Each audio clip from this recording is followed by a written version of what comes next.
Hello everyone. Today we will solve from question number 11 to question number 15 of exercise 15A class 6 RS Agrawal math. इससे पहले दो video में question number 1 to 10 complete हो चुके हैं, जिसका लिंक मैं आपको डिस्क्रिप्शन बॉक्स में दे दूंगा। Okay, and the question 11 is what is the major of each angle of an equilateral triangle. तो इक्विलेटर ट्राइंगल के ईच एंगल का मेजर पूछा है, तो कैसे फाइंड करेंगे। देखो हम बता चुके हैं, आपको पता ही है कि क्या प्रॉपर्टी इक्विलेटर ट्राइंगल की, each angle of an equilateral triangle are equal. Equilateral triangle के तीनों एंगल आपस में क्या होते हैं, इक्वल होते हैं, है ना, हम जानते हैं। तो लिख लो, we know that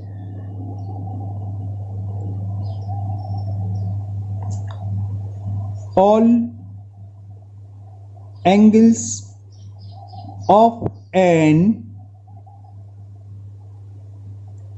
equilateral triangle are equal। तो हम मान लेते हैं वो इक्वल किसी के भी, मान लो वेरिएबल x, तो let each angle of an equilateral triangle be x degree. अगर एक एक्स दूसरा भी एक्स होगा, तीसरा भी एक्स होगा। ये हमें निकालना है कि एक्स की वैल्यू क्या होगी।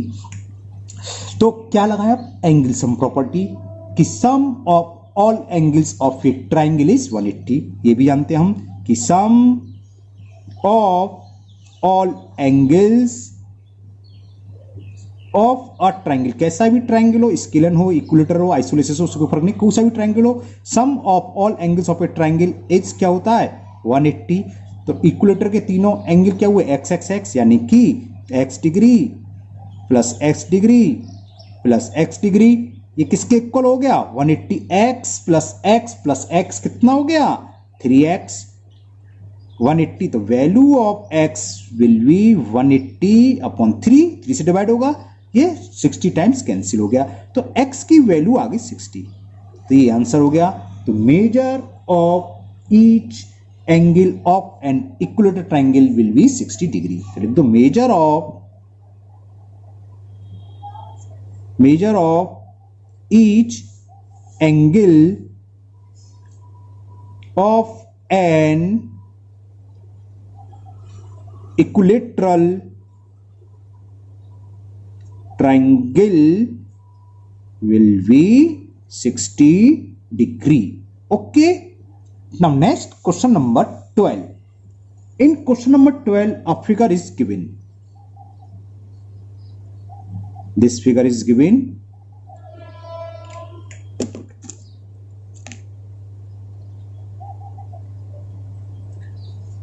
this point is A, this point is B, this point is C, a line segment is given DE.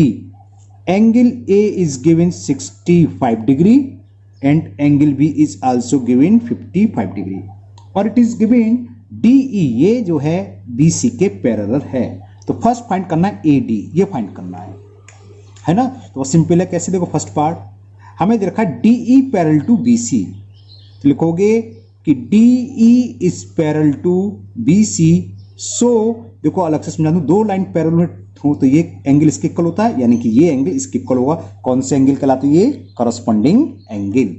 सो क्या होगा, एंगल ADE इक्वल होगा एंगल ABC के। कौन से एंगल है आप लिख सकते हो, लिखना चाहो तो करस्पॉन्डिंग एंगल्स। तो एंगल ADE की वही वैल्यू होगी जो ABC की है। ABC कितना है, 55 डिग्री। तो फर्स्ट पार्ट तो ये हो गया कि एंगल ADE की वैल्यू आ गई 55, ये एंगल आ गई 55। सेकंड पार्ट पर पूछा AED, अब हमें इसकी वैल्यू फाइंड करनी है। तो in triangle ADE angle sum property लगा दो।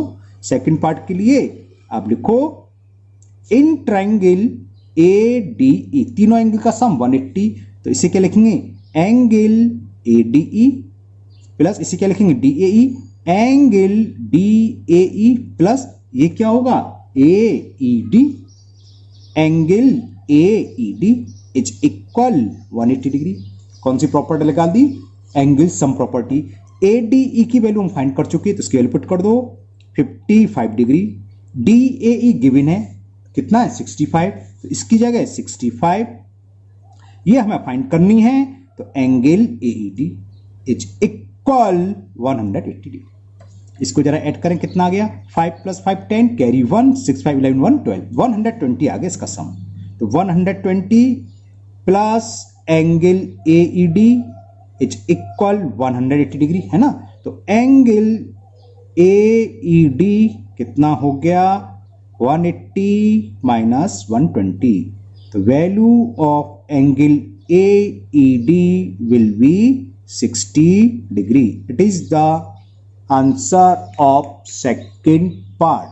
ओके, नेक्स्ट इसका एक पार्ट और है, थर्ड पार्ट। इसमें पूछा है find the value of angle C। इसकी वैल्यू फाइंड करनी। देखो ये लाइन इसके पैरेलल है, ये ट्रांसवर्सल, तो ये एंगल इसके इक्वल होगा। ये हम निकाल चुके 60, तो C भी 60। तो थर्ड पार्ट में हमें कुछ नहीं लिखना है, छोटा सा लिखोगे कि BC is parallel to DE। जरा BC is parallel to DC, अगर लिखना चाहो लिख सकते हो। AC इज ट्रांसवर्सल लिख देना चाहिए वैसे तो। And AC is a transversal. So angle C जो है, एंगल C किसके इक्वल होगा? जरा C बराबर है AED के corresponding angle, equal to angle AED। क्यों है? क्योंकि दीज आर करस्पॉन्डिंग एंगल्स। तो एंगल C की वैल्यू निकाली, AED हम निकाल चुके, कितना? 60 डिग्री। तो angle C is also will be 60 degree. Okay, now next question number 13। Now question 13 is can a triangle have, first part, two right angles. क्या किसी ट्राइंगल में दो राइट एंगल हो सकते हैं? राइट एंगल का मतलब 90 डिग्री। तो अगर दो एंगल को जोड़ो, जरा ऐड करो, 90 + 90 180, और थर्ड एंगल बचा। अगर दो राइट एंगल हुए यानी कि तीनों एंगल का सम क्या हो जाएगा? 180 से अधिक हो गया, जो कि क्या है? इम्पॉसिबल। तो क्या होगा? इसका आंसर हो जाएगा नो। क्या लिखोगे? लिख दोगे no a triangle have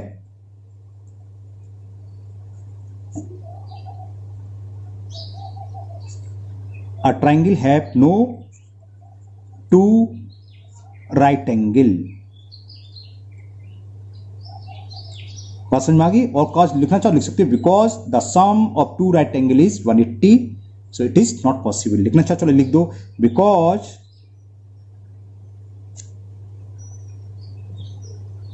the sum of two right angles is 180 degree. Two right angle का सम 180 डिग्री हो गया। तो अभी दो ही एंगल हुए, तीसरा और बचा, कुछ ना कुछ तो होगा। तो सम क्या हो जाएगा? 180 से ज्यादा हो जाएगा, है ना, जो कि पॉसिबल नहीं है। तो this implies sum of all angles of a triangle, अगर ये होता है तो अब चल रहा है, will be more than 180 degree, which is not possible. मैंने पूरा रीजन लिख दिया क्यों नहीं है, ठीक है ना, विच इज नॉट पॉसिबल। आप खाली इतना लिख सकते हो, no a triangle have no two right angle triangle, इतने से काफी है। लेकिन मैं आपको समझा दे रहा हूं पूरा। Now second, two obtuse angle. Obtuse angle के होते हैं 90 से अधिक। जब 90 में 180 से अधिक हो गया तो 90 से अधिक हम लेंगे तो 180 से अधिक हो जाएगा। तो ये भी सेम रीजन लिखोगे। तो मैं इसमें शॉर्ट में लिख दे रहा हूं, नो अ ट्राइंगल है no two obtuse angle because sum of all angles will be greater than 180 degree, है ना। लिख दूं?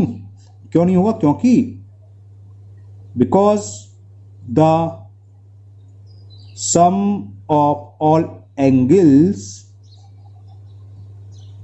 Will be more than 180 degree, which is not possible. which is not possible. Now third, two acute angles. ये ठीक है, to एक्यूट्स हो सकते हैं, थ्री भी एक्यूट हो सकते हैं, तो लोग दोगे यस, अ ट्राइंगल है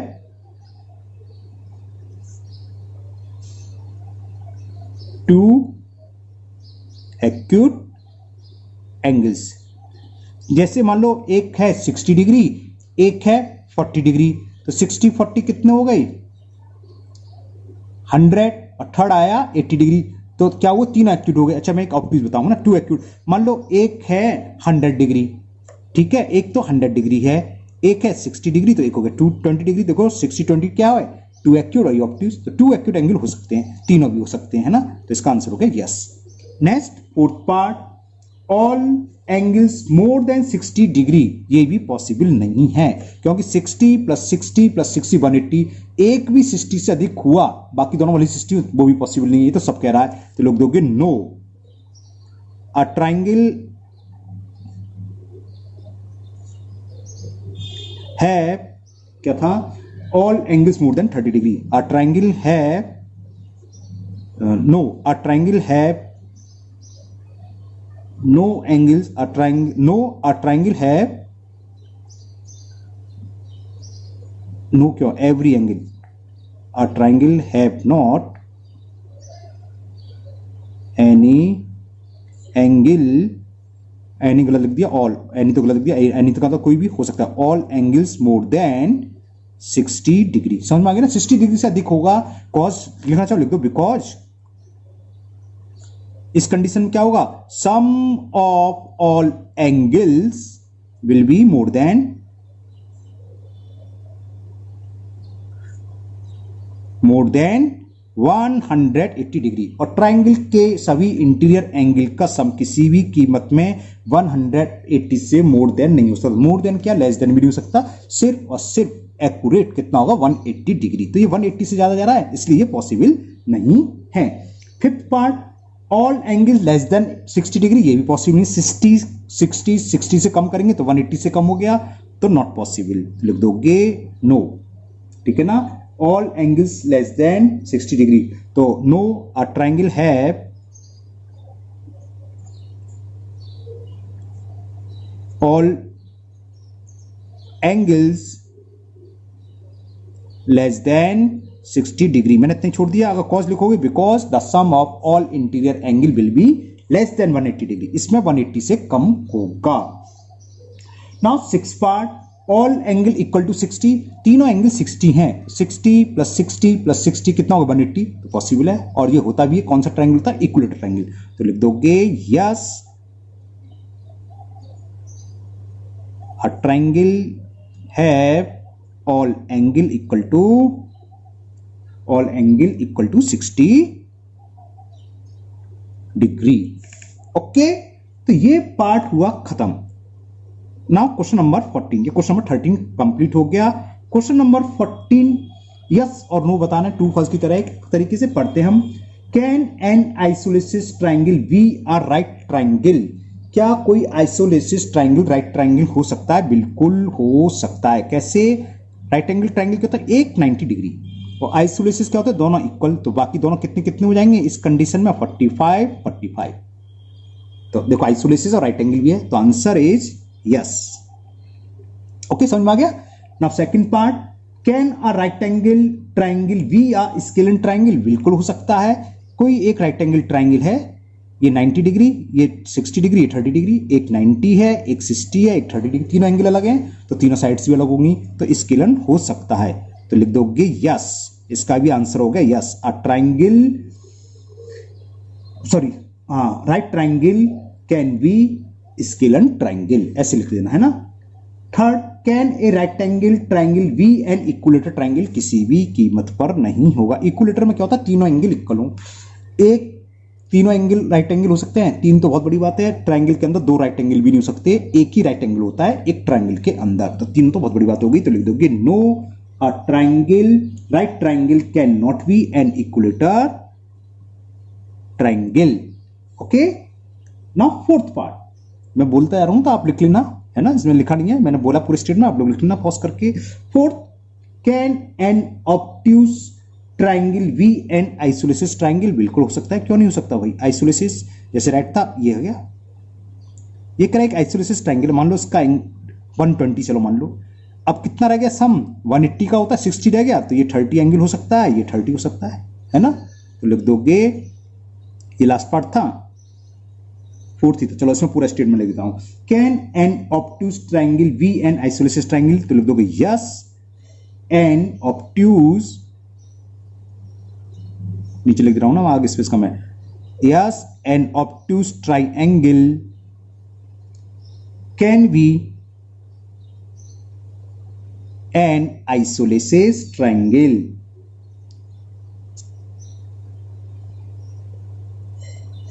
okay, clear.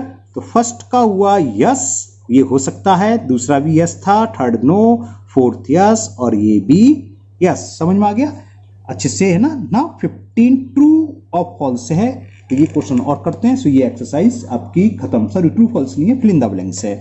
First, a right triangle can not have an dash angle.